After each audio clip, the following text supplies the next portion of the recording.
Well, good afternoon and welcome everybody. Thanks for joining again today for another episode of Learn with Google. And I'm joined with my colleague Steve Smith here today, which we'll introduce ourselves in just a second.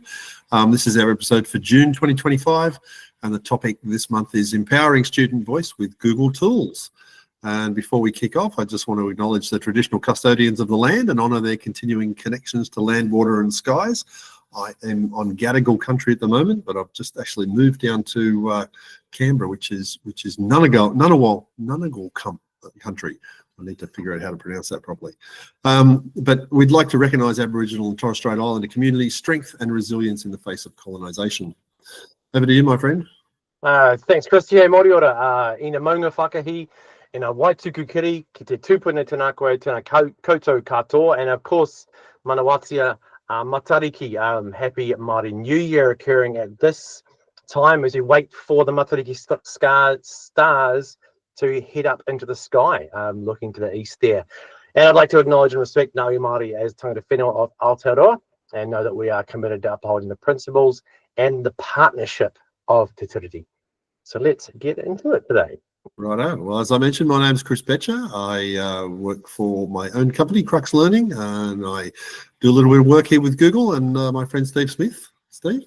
Kia ora. Steve, I'm a program manager for Google for Education over here in New Zealand, and also support our Australian schools as well, with the amazing tools that are available to them, and excited to bring this stuff because, look, student voice is super important. 100%. Some of the things we're going to be talking about today, obviously we're welcoming you right now, but we want to get into this topic of empowering student voice with some Google tools, and the ones particularly we want to talk about is the things that allow our students to capture what they're doing and make that thinking visible. And I've picked three of them to talk about today: Slides Recorder, Screencast and Google Vids, and we're going to dabble in each of those ones, show you a little bit about what they do and some ideas about how you might use them in your classroom. We'll follow that up with the changelog, where we talk about what's new with Google, and there's quite a lot of new stuff. Some of it is AI related, some of it isn't, but we'll get into all of that. Just a reminder that all of these sessions we do, all these webinars, are all recorded and they all go onto our YouTube channel. So if you'd like to revisit or rewatch or go back and check anything out, you can do that on our YouTube channel. We'll give you the address at the end. And I really do encourage you to hit that nominate. I hear this in every video: like, comment and subscribe, and I get a bit sick of hearing it, but it really does make a difference. So if you like the videos, please hit that like button. Maybe even subscribe. It really does help the channel, as they say. All right, empowering student voice. This is a near and dear topic, Steve, to you too. Yeah, definitely. Look, and I think it's one of those things that I often talk about. When I was at school, and I'm guessing, Chris, you were very similar to me. We were the kid in the class that would ask questions, that would do a speech, that would speak in front of the class. And a lot of these tools are really great for those kids that don't want to do that, don't want to do a speech, don't want to do a presentation, and talking in front of other people terrifies them. So I think this is a really nice way to include those students in everything we do as well. Yeah, 100%. I used to work a lot with teachers, helping them design design curriculum. And the question I used to constantly throw back at them, but what will the students actually do? What will they actually make? Because it's all very well to come up with fancy lessons, but unless your students are actually making something, then the wrong person is doing the work. So, yeah, I'm really big on this idea of getting students to do things and make things. As we go through this, I just wanted to throw out this for you guys who are watching to think about: how would you use these video tools in your classroom? And as we go through, I'd love it if you just add your thoughts into the Meet chat. So, as we're showing you things, if something strikes a chord, or we'll try and talk about some examples. But if you think of others that you'd like to throw in, or you've got ways that you've used these in the past, chuck it in the chat, share it with the others, because we all learn from each other. And of course, that lovely graphic there was made by my friend Gemini. Okay, so I'm going to try and do some demos here. Steve, feel free to jump in at any time, because I've got the finger here, so nice. Using the trackpad's just a little more challenging than usual. But I want to start off with Recorder in Google Slides. So look, Recorder is this great tool that's built right into Google Slides. I particularly loved when this came out, because I used to work with a guy. He was a history teacher in the high school I worked in, and every year he would do this project with the kids. I think it was on Australian Prime Ministers, if I recall, and he would get them to make a presentation, but then he'd want them to record the presentation rather than present it in class, because he wanted to use the class time for other things. So he wanted the kids to record the presentation. At the time, it was before our school went Google, and so it was, it was PowerPoint. There was a bunch of other things, and he had this weird concoction of tools that he'd get the kids to use in order to record their screen, and it was really complicated. And he ran special classes just to teach the kids how to record their screen. I'm really pleased to say that that facility is built right into Google Slides now. You don't need anything extra. It's just there. It's one button click, and you can pause and record and the whole thing. So I thought I might jump in and just give you a quick demo because it's a Google Slides tool, and we happen to be in Google Slides right now to demonstrate. Yeah, I think a really nice thing to call out as well, Chris, is that it's lots of people are talking about data leakage across different apps, and this is another way you don't have to go out to another app, share all your stuff, and then come back in again. So it's all built in. It all stays inside your domain. It's all covered by your agreement. Yeah, 100%. And that idea that every digital tool you bring into your environment really should have a privacy impact assessment done on it, where you're looking at where does the data go and who mines the data and how's it all handled. And because this is, like you say, it's built into Google Slides, it's just one less thing you've got to worry about there. So this is a Google Slides presentation, obviously, and it used to exist up in the corner here as a little button, and I've noticed that button's not there anymore. So it took me a while to find it, but it's actually here in the View menu, and you find it right there under Slides Recordings. And the neat thing about it, you hit that Slides Recording button, a little panel opens up on the right-hand side here, and you can hit the Record a New Video button. Now, this is always interesting when you're trying to do a Meet call and you're also trying to use your camera to show something that needs the camera, and the camera's going, hang on, I'm doing too many things. So we'll try it and see, but it seems to be working, so that's fine. So you can see this is the slide that I had on the screen, and you can see I can move back and forward between slides, so the ones that I had. So let's just go back a couple of slides here. I've got the ability to blur my background, and you can see I've got that blur button down there. If I really need my speaker notes, there is a speaker notes button there, which you're not seeing because I'm only sharing a window. But if I click that little speaker notes button, it actually pops up a speaker notes page. You're probably not seeing it in this video. Yeah, once you get to that, you can decide whether, where do I want my camera to sit. You can move it around to the various corners. So I think I'd like mine down in the bottom corner for now. So I'll put it back where I got it. And you can also change the size of it as well. So if you want it to be a little bit bigger or even a little bit smaller, you can do that. So once you decide how you'd like it to look, it's a simple matter of just hitting the record button. You'll get a little reminder. Yep, I want to allow all of that. And then you get a 3, 2, 1. Hello, this is me, and I'm giving a little talk here on how to empower student voice. So let's go to the next slide, and you can see I'd like you to add your thoughts about how you'd like to use these video tools in the classroom, and then add your thoughts in the Meet chat, and so on and so on and so on. And then when you're done, you hit that stop button. And I love the fact that you've got the ability to re-record, because remember, we're talking about this for kids, and I think so often, students get really self-conscious about seeing themselves, about presenting, and the fact that they can just hit that re-record button and do it again is kind of a big deal. And once you're done, you hit that save to drive, and it just saves to drive. Simple as that. So I don't know, it doesn't get much easier than that. You can see down the corner there, it's uploading to drive. I don't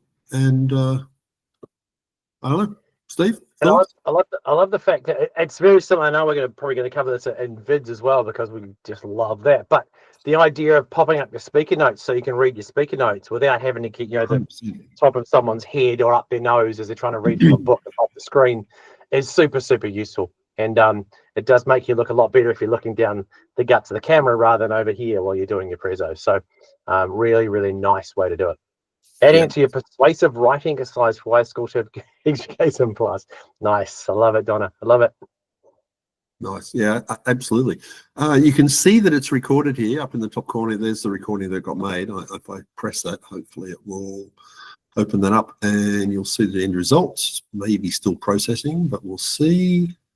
It was only short. And a lot of the things you're showing when we get to vids, you'll see the UI is very, very similar. Like down the right hand side, you've got that those, you've actually got the record button on the right hand side as well with those different insert things.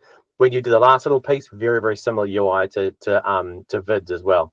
Yeah, and look, vids is amazing, and we're definitely going to spend some time talking about it. But I just think it's also awesome that we have these really, really simple, like literally like one button press tools that people can use to do, you know, pretty significant things. This is the end result here, and you can see if I hit the play button.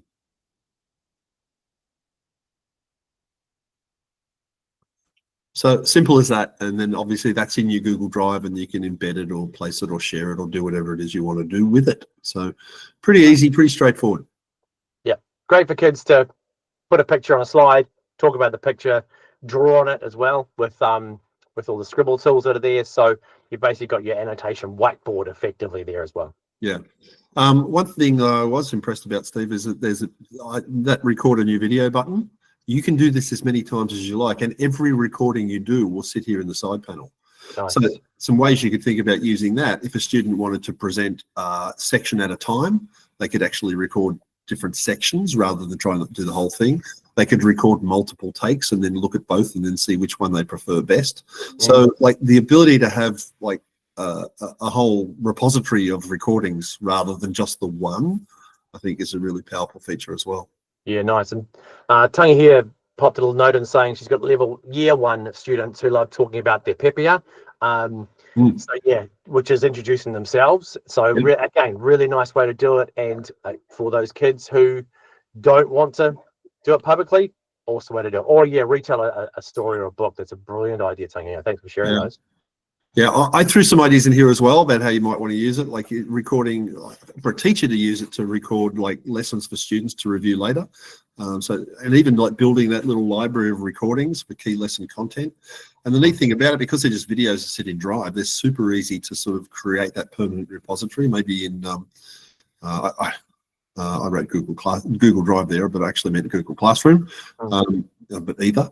Or create, because they're so easy to make, you can create those recordings for students who need the extra support, or you can get students to pre-record their class presentations instead of live. I think there's a big stress reduction piece that goes there. The ability to practice your presentation skills in that low-risk environment, a kid sitting at home recording themselves and just figuring out how to be the best version of presenting they can do, or even just to create parent presentations for important updates. Again, because it goes to Drive, it's so simple to share. You get full control over it. And Donna had a question there about where the video goes, and Ryan answered it really nicely, saying you get a Drive folder after you make your first one called Slides Recording. So you get your Meet recording, you get a Slides recording as well. Yep. And the nice thing again is with those updates to video and Drive, now you can add captions, you can get the transcript, and you can also get some of the analytics on how many times you watch. So lots of stuff happening with video and Drive as well. 100%. All right, so there's that one. The second thing, and maybe Steve, I've done a lot of talking, maybe you want to talk a bit about this one, but this is Screencast on Chromebooks. Yeah, sure. And this is one that came out a little while ago and built into Chromebooks. And again, you don't have to use another app. I know there's lots of amazing apps that do this, but this one is built into your Chromebook. It's on that launcher menu, pop it up, hit Screencast, and you can see the outline that Chris has got on the screen there. Are you going to pop one up for us, are you? Brilliant, thank you. I was going to try to. I am probably not. I'm sharing a window, so it's not seeing. So okay. I can stop and reshare if you'd like me to. Tell you what I'll do is I'll do that main thing where I kick you off and reshare. Okay. And let's see if I can do that. I'm going to present now. I will do a window also. Here we go. Let's do a window. No, I won't do that actually. I'm going to do a Chrome tab, but I will launch it before I do that. So in my launcher is where Screencast lives. Launcher is the. Hang on, Steve, we're not seeing your screen. No, I was just waiting to open my my little app. So I've launched that now. So there we go. So yeah, it lives in your launcher. It's the one that sometimes will look like a magnifying glass or a round circle. Or if it's on your screen, you'll have that circle on there as well. So this is my mess of screencasts. You can see I'm quite good at doing. I've got lots of really short screencasts when I do demos. So on here, all my screencasts I've currently got. So if I'm looking at this one called YouTube into slides, I've got my 3 dots. I can share, rename, and delete. Here's one I've got here. Or I can just go new screencast. So let's do that one. and it's going to record my screen. So I see Donna is on my screen. So if you don't want to be on my recording, Donna, feel free to switch off your camera. I'm going to click anywhere to record full screen. So let's do that. And it will start my recording. So I get a 3, 2, 1, and here we go. So this is what a screencast recording looks like. You can see me down here. It's actually looking at my other camera because I didn't change my other camera. So I'm going to drag. You might want to switch tabs. We're not seeing it. Oh, there we go. Let's do that then. Okay, sweet. So I'm actually recording my whole screen. So let me do that. Now I'm going to jump back over here. Let's go back to my share. Let's go present something else. Here's my screencast. I've done my screencast, so I'm just going to stop this because I'm going to have to share an entire window. So here we go. Get ready. Window sharing. Let's stop that. Let's do that. Let's go for my share. Here we go. Present now. I'm going to do a window. Let's do that. Here we go. So you can see down in the bottom corner of my window, this is what I'm looking at now. I'm going to share my screen, do the massive infinity screen. Hopefully if I take this down a little bit. So I'm recording my window. It sits down in the bottom corner there. I'm going to stop it and show you what it looks like in a moment. Stop that. Here we go. Come back to my window. Can you see my window now? No. Okay, present something else. Here we go. Screencast. So I have recorded my screen with my screencast. It will create my screencasts here. I'm going to click into one that I've already done. All right. And it brings up my screencast window, which you can now see. So I have my screen that I've recorded in the middle. I have my playhead down the bottom, where I can start playing that. Good, folks. Let's have a look at some of the things I talked about in my... Now, this was me recording a recap from some of my workshops. I have my transcript down the right-hand side here. Really nicely, if I want to jump down to an admin feature, if I click into it, it's actually going to move the video. Another admin feature is... Here we go. So it moves it to that place in the video, so down that right-hand side. I can edit my script. I can share it up here. Give it a name before I share it. Under my 3 dots, there are a couple of different feedbacks. There are some abouts, but there is also, you notice in the transcript, there is a drop down where I can choose some different languages. Now, you notice Te Reo Māori is there. It is a fairly good one, but there it doesn't pick up some of the nuance of Te Reo Māori, but it is there. But I can choose a whole lot of things through there, so I can actually switch that directly to Dutch. So I can get a Dutch transcript on that screen recording. I think that language thing is super powerful. Like to be able to make things for, I don't know, kids or parents who maybe need that other language is really correct. And that's your transcript, so it's not actually translating what I said on the screen. That would be pretty epic if it did. But it does indeed give you that through there. So I'm just going to change that back to English through there. So that screencast, it does also have the ability to, when you are creating a screencast, to draw on the screen, to choose which camera you're using, all those sort of good things as well. So screencast in the launcher, go through that and have a look at it. Available to students on Chromebook, available to teacher on Chromebook as well. Real simple to create. What I've seen a lot of people do as well, create the screencast, grab the video, drop it into YouTube. Yeah, super easy. If you stop sharing, Stephen, it'll come back to mine, I think. I shall indeed. There we go. Okay. So yeah, as Steve said, like the translation thing, that once you record it, it will translate to one of, I don't know how many languages, but a lot. But also the other interesting thing is, as it gives that transcript, if you want to edit the video, you just basically edit the transcript. So if you've said a bunch of things that you didn't mean to say, or you take it out, if you just edit the text, it will edit the video for you. It'll remove the section of the video. So super easy.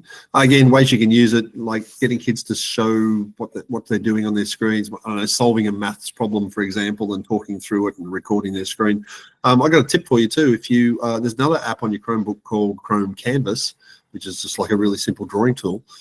If you load up Chrome Canvas and then do your screen record on top of that, then you've essentially got a whiteboard that you can just write and draw on. So solving maths problems by hand, that kind of thing.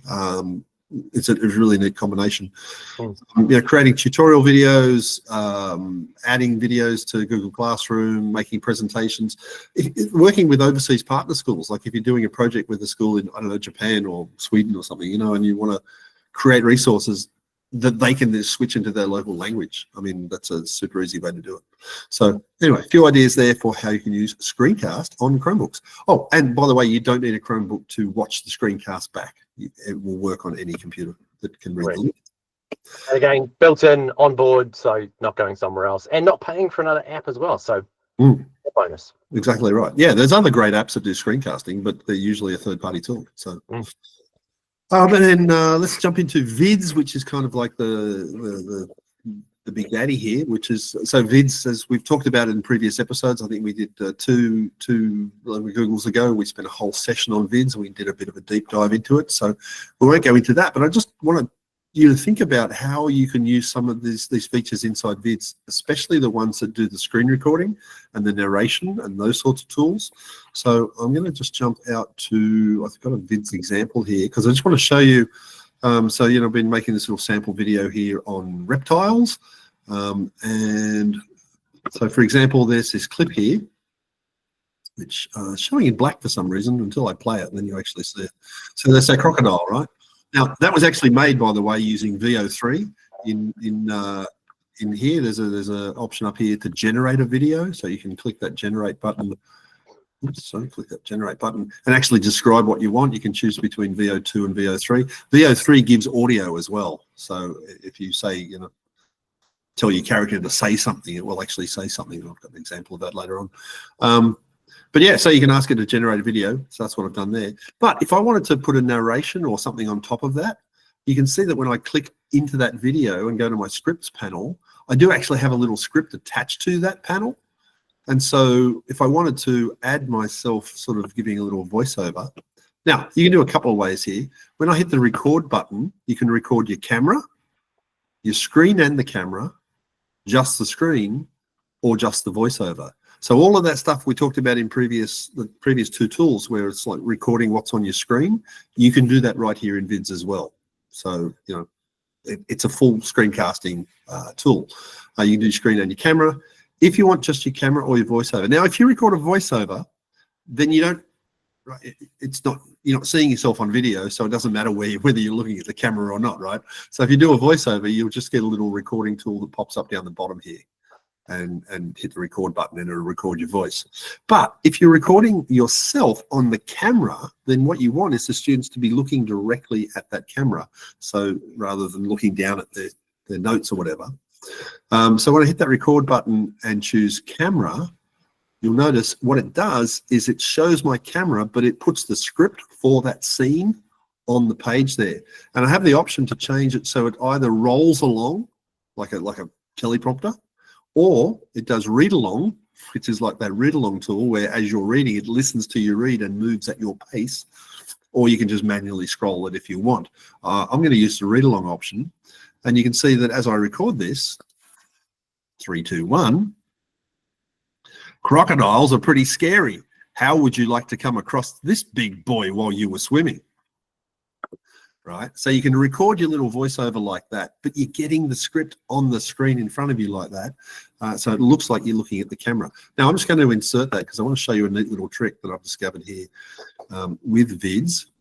Because I was on this scene, which for some reason I don't know why it's showing black there, but anyway, I'm just going to take that video, and just like you can in Google Slides, you can crop this. So I'm going to crop this down to something like, make it a bit squarer, say something like that, and then use the cropping tool up the top here to make it round, right? And I get my little round head, and I can now put that anywhere on the screen. And now when I play that clip, let me hit the play button.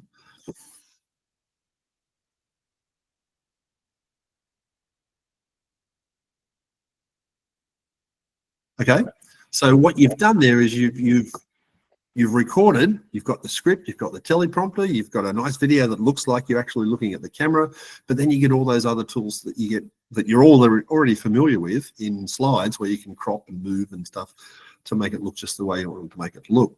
So I think that's a nice little feature that you can use there. Hey Again, Chris, one of the early feedbacks on vids was, having a multiple speed for the teleprompt will be really useful for students who read slow, for instance, or read fast, or just teaching people to kind of read a bit slower. Like I'm one of those people that will read fast. So forcing me to slow down a little bit is a very, very useful tool. And the read along piece is really great because if your students are reading slowly, they don't lose the teleprompter. So really nice that actually goes through. Hey, I just want to clarify with that generate. Is that because you've got the Gemini license? this one down the bottom here. So no, you did generate with Veo. Yep. Yeah, okay, it is. So I do have a Gemini license attached to my account, and you can see because of that, I get the ability to generate clips. I get the, if I go to record, you can see I also voiceover. Oops, sorry. It's blanked out now because I'm in the wrong spot, but you can see you've got the ability to generate a voiceover down the bottom there, and you can use an AI voice to do it. Yeah. So yes, the Gemini add-on adds a few other things. In fact, Steve, let me just try and go to the file menu here and open you're going to show us the create. Yeah, good call. New video. Yeah. There's two other things they've kind of changed this UI now. When not only vids, but I notice a lot of our other tools are loading this way as well. Yes. Where you get this little splash screen at the beginning with some of the common things you can do. So you can see the record and share is right there. So if that's all you want to do, like it's one button and it takes you right into it and all the settings are in place for you. Upload and create is there. Start with a template is there. This is the button where you can use it to generate your own video or plan your own story. And some of these things like the plan your own and generate a clip, you'll only see those if you have the Gemini license. Okay. And that plan your own story is fantastic for if you are that sort of person that's going to be creating a lot of these. The Gemini license means you can just go make me a vid about the history of Darling Harbour in Sydney, create it, send it to your teachers. They can then use that as a template for their students. So for that content creation piece, that Gemini license can be super, super useful. Yeah. There's another feature in here that I was going to talk about in the new features in the changelog, but seeing I've got the screen open, I'll just mention it here. The ability now to import slides. So I've often, when I've talked to people about vids, I've made the point that vids and slides, there's a lot of crossover. There's a lot of UI crossover. It looks similar. If you know one, the other one's pretty easy to learn. Apparently that mesh between the two products is a lot closer than even I realized, because there's a button there to import slides directly. So if I hit that import slides button, you can see it'll open up a picker, and I should go in here. Like here's the slides for today. So let me click on that and say insert. And what that will do is it'll import all the slides in this presentation that we're using here. And I haven't tried, but I imagine I can unclick. Yeah, I can unclick ones if I don't need them, right? And then I go import slides, and it's going to bring all of those slides in, and each slide will become a 5-second scene in the video. And of course, it's you probably don't necessarily just want a whole video full of 5-second scenes, but you can now start to add content, move things around, shuffle things, make things shorter, longer, whatever, add a soundtrack. So the ability there for students to be able to bring their slide presentation in and then hit that record button and make a narration track to the slides, like literally to the slides that were created originally. Again, it's another great way that students can empower their student voice, which is what. And that's also another way to make your own template. If you've got 10 slides that wants to be your template, rather than using templates are in here, drop slides in. There's our template. Instructions on the first one, perhaps. Students read the instructions on the first slide, do their stuff, add some more things, delete the first one, off you go. Yep. There is supposed to be a button here in the file menu. If you've got existing vids files and you want to import slides in as well, I read that will appear here, but it's not showing for me yet, so it's probably still rolling out for people. Yeah. So similar to the import slides feature on slides. So you're right, the two of them are meshing quite close. Yeah, and I did make this point I spoke about vids at EduTech the other day, and I did make this point because it's collaborative. It opens up a lot of possibilities, including the ability just to leave notes. And you can see I've got there's comments left on this video. The ability to collaborate and work together in teams and leave comments and notes for each other inside a video. I just don't know too many other video tools that do that. So yeah. It's a great feature. Yeah, I mean, Right. while you're on that scene, Chris, you just want to just highlight that share button at the top there, because that looks very familiar, because this is just a drive file, right? Exactly right. Yeah, and you can share it. You can share it with a bunch of people there, including Homer Simpson for some reason. But yeah, share it with a parent, share it with a student, share it with a group of students. And if you're thinking about, group work, one kid can write the script, one kid can go and grab some video and drop them in there. Someone can do the slides, someone can choose all the background images, someone can record the voiceover. So super collaborative and really great way to give everyone a task. Yep. All right. So hopefully, let's go back to our main slides. Go back to here. So hopefully we've talked about those three tools, the screencast tool, the recorder in slides, and also Google Vids. Hopefully there's something across those three tools that you as a teacher can use to help give your students more of a voice, to express themselves, to be creative, to make media, to tell the world about what they're doing. And Chris, one thing years ago, must have been it was at the previous Google Summit, we were talking about app smashing, where you put lots of different apps together. I've found I like to do kind of a lot of recordings of screens and talk over them. I've found that if I actually do a screencast recording, so I record my screen and I'm a screencast recording, and I drop that into Vids, then I play the vid of my screencast recording and then do the voiceover. I'm actually, instead of trying to do things, because I mean, I struggle with that at the best of times, to do something and talk about it and click and do things. Then I find if I just do everything on my screencast without doing a voiceover, grab the video, drop it into Vids, and then go record voiceover, I'm looking at the screen and talking about what I'm doing. And it actually, I find it makes a much better screencast of what I'm doing. So putting screencast together with Vids, it's been an absolute win for me.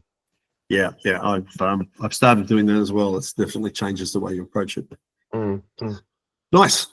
All right, it's time for the change log. What's new with Google for Education? And there's been a bunch of stuff. We try and do this every month, and we've just unpacked the last 30 days worth of stuff. There's a lot more than we talk about, because there's a lot of things. I just try and pick out the things that I think are most relevant to teachers. And so a couple of things, couple of little things, couple of big things. There's a new host management control in Google Meet.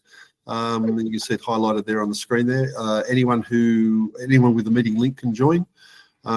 If you've run Meet calls before, you either make them open so anyone can join, or you kind of lock it down to only the people you've invited can join, and then you get people sort of going, I couldn't get in because I wasn't invited. There's a button there now where you can basically make it a trusted meeting, but also kind of open it up so people can ask to join as well. So small feature, but I think relevant. And I think, Chris, we talked about in one of the previous change logs about the new letting people in ability in Meet as well, where you can let one person in at a time, and then they go back out again and someone else comes in. So if you have multiple presenters, then that letting everyone in piece is a lot easier. And if you're thinking about using it for student conferences and you've got 3 parents in the waiting room, grab one, they can come in, have a conversation, they can go out again, bring the next person in. So you don't have to have 27 different meets. You can have one, and you can bring people in one at a time. It's quite a nice idea as well. I know that was something that was asked about a lot previously, and that letting people into the meet call wasn't a great experience. Heaps better now. Nice. Just a reminder to everyone too, these 3 little coloured buttons up in the top corner mean fundamental, standard, or plus. So just letting you know which editions these features are available to. This one's available to all of them. And when you get the slides, you'll see there's a more information button down the bottom corner. If you click that, it takes you to the actual support article for these things, and you can read more about it. Okay, second thing is Google Meet now offers customizable caption styling. You probably know that if you click the little CC button down the bottom of the page there, you can make the closed captions of what we're saying. Steve is pointing to it down the bottom.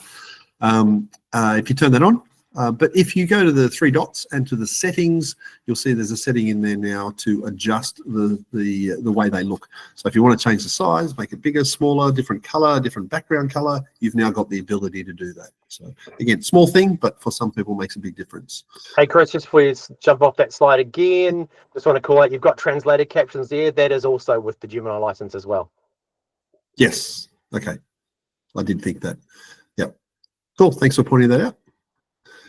I thought this one was really neat. In Google Meet, this is a plus only thing, but there is the ability now to go into the settings and turn on an additional camera feed.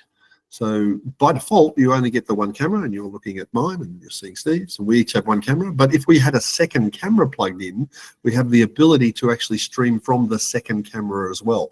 Why is that a big deal? Well, in a classroom situation, for example, you might have a document camera where you're showing something from the document camera, or you might have an external video source like a microscope or some other secondary camera, and you can now switch between the two.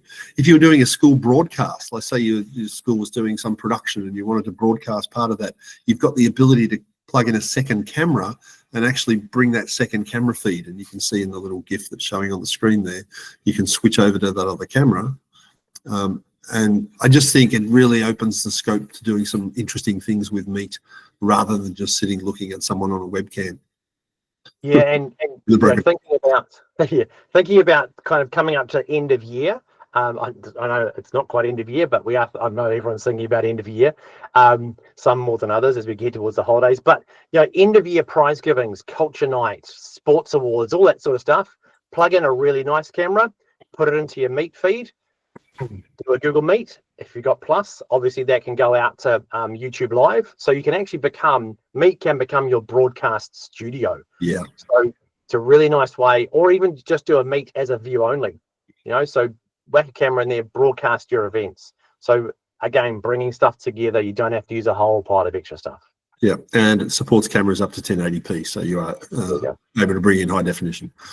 All right, moving off Meet for a second, in Google Classroom, there's a improvement to the analytics page. So there's been an analytics feature inside Classroom for a little while now, where teachers can see some sort of basic information about, you know, student completion rates and attendance rates and that kind of thing. It has now moved to a new tab across the top of the Classroom page. So you see where we used to have 4 tabs, there's now 5 for analytics. You can go in there and you get a little bit more detail.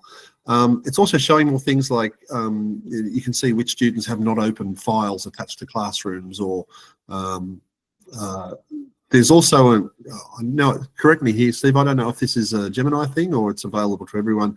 It seems to give you some insights now in terms of, you know, which students might be struggling and which students are doing really well.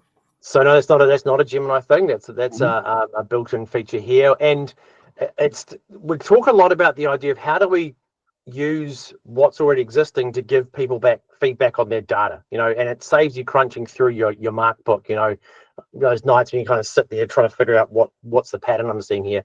This helps you to annotate that. I actually automate that, not annotate that. I also noticed that on my Classroom today, when I put an assignment up, in the attachment box, it actually has a little footnote going, no one has opened this yet. So it's actually building itself directly into your tasks on the Classrooms, on your classwork. So yeah, really, really useful. Nice. I'd love if folk who are watching this, who are probably more connected to the classroom than I am at the moment, if you use this over the next month and you come back next month, let us know how it's working for you. Let us know what you find. And I think also knowing that, you know, we have a lot of people that watch this as a rewind, as a vlog or a vodcast or whatever the kids are calling it nowadays. You know, if you want to just share this out on whatever socials you use about how you're using it as well, and tag Chris in it, because we'd love to get some feedback from people who watch this on the rewind as well, or comment underneath there as well. Yep, absolutely. And then we talked about this one before. You can now create a Google vid from Google Slides. I showed you that before, so I won't dwell on it. But yeah, nice feature to be able to do that as well. Now, the next few things I want to show you, these are Gemini features. You can see up in the corner it says Gemini. So you do need a Gemini license for these things, but just want to let you know that they're around. You can generate video clips now with sound using this new generation model called VO3. I think so there's a VO2 which does just clips, and there's a VO3 which gives you the option of doing even better clips with audio. And I made a little example in here. The prompt was: a teacher sits alone at a computer. She looks up and says, "What would you like to learn about today?" And this is what it generated.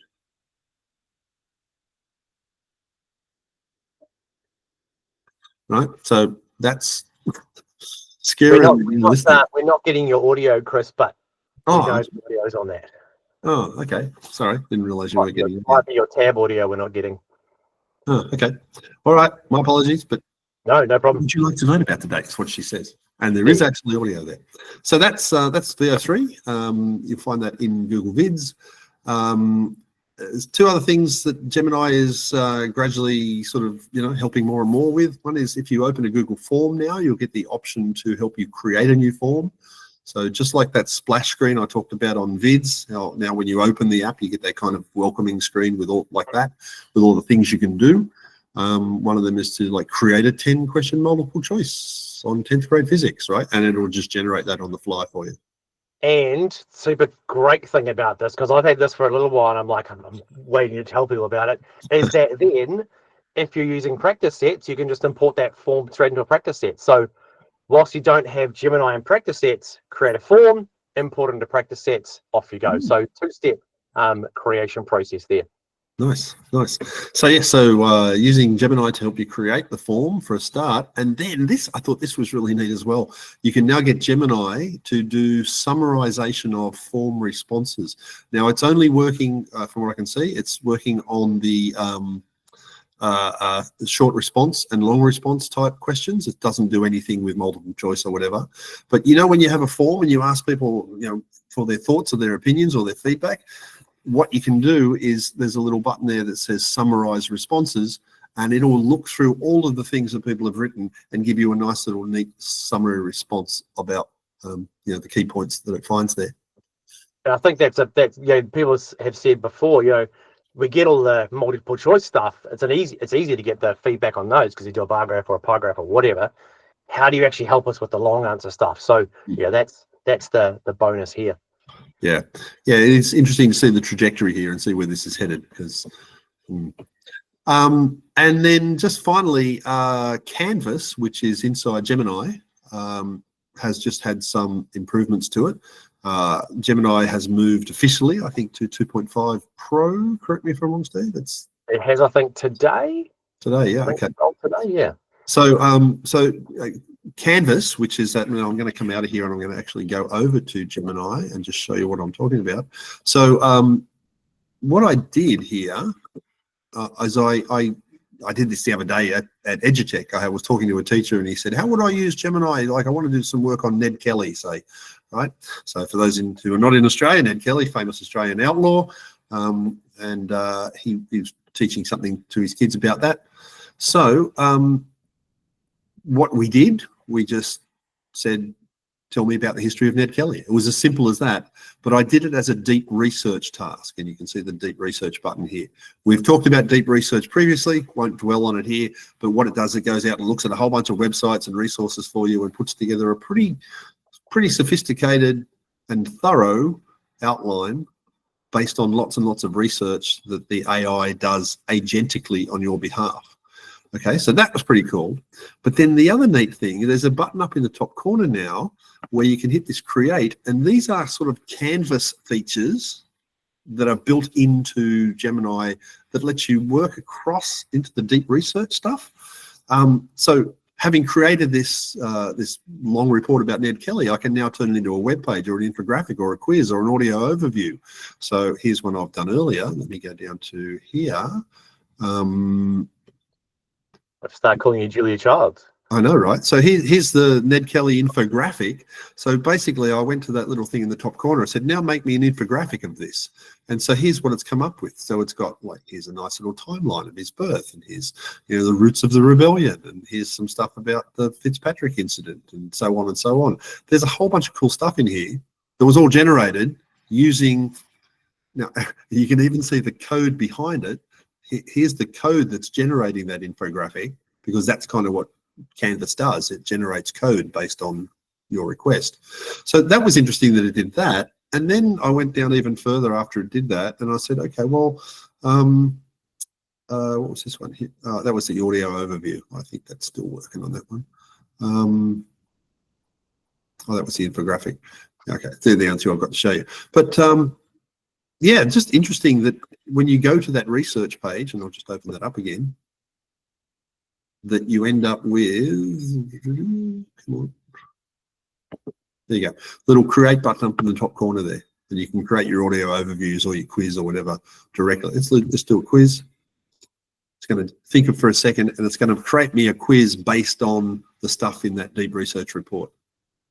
And you can, when you're doing that deep research, you might go for a year for a 14-year-old student in Australia, or for a history teacher in Australia. So you can, when you do that deep research, you can actually tailor it to what do you want the output level to be.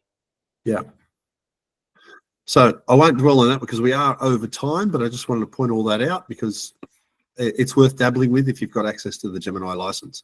Let me go back. Okay, so Canvas is inside, and deep research are inside of the no-cost Gemini as well. Right. Okay. Yeah. Yes. So you can do all this stuff inside Canvas, just regular Canvas. Correct. Nice. Well, that basically brings us up. We are a couple of minutes over time, so I'll just wrap this up. Just a reminder that you can get all of the previous webinars, including this one, as soon as I process it, over there on the YouTube playlist. Easiest way to get that is bit.ly/LWG_rewatch. Please like and subscribe if you like what we're doing.